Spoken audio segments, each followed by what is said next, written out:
Because of the actions of two former Providence doctors, the healthcare system now has to pay nearly $22.7 million in restitution to the federal government and a whistleblower. The U.S. Department of Justice in Providence settled a lawsuit over two neurosurgeons who attorneys say defrauded the Medicare and Medicaid system.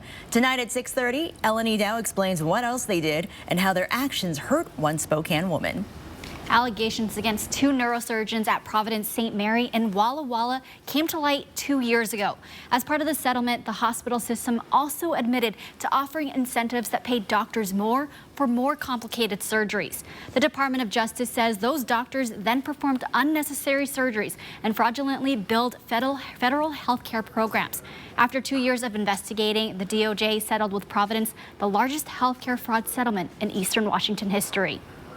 It was a surgery that was supposed to provide pain relief. Danette Palmer expected to spend a couple days in the hospital for surgery to relieve pain in her neck.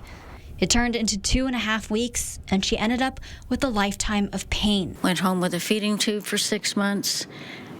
Still unable to swallow many things. I'm in constant chronic pain. Palmer is suing her surgeon for medical negligence. It has decimated, devastated many things about my life and my family.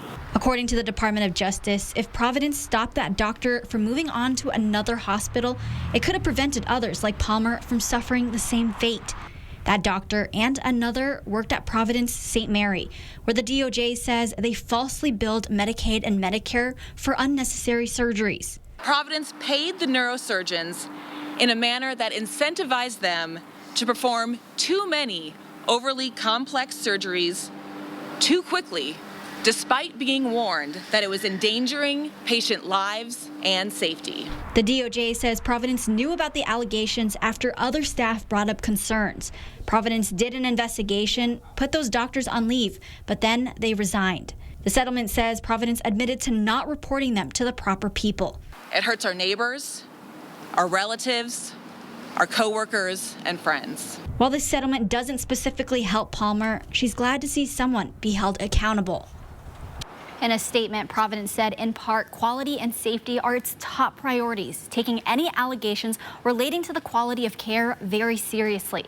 Providence also said it is committed to taking specific, concrete actions to ensure this isolated incident in Walla Walla does not happen again. As part of the settlement, Providence is required to enter in a 5-year agreement with federal agencies for safety measures, which includes yearly reviews from outside experts.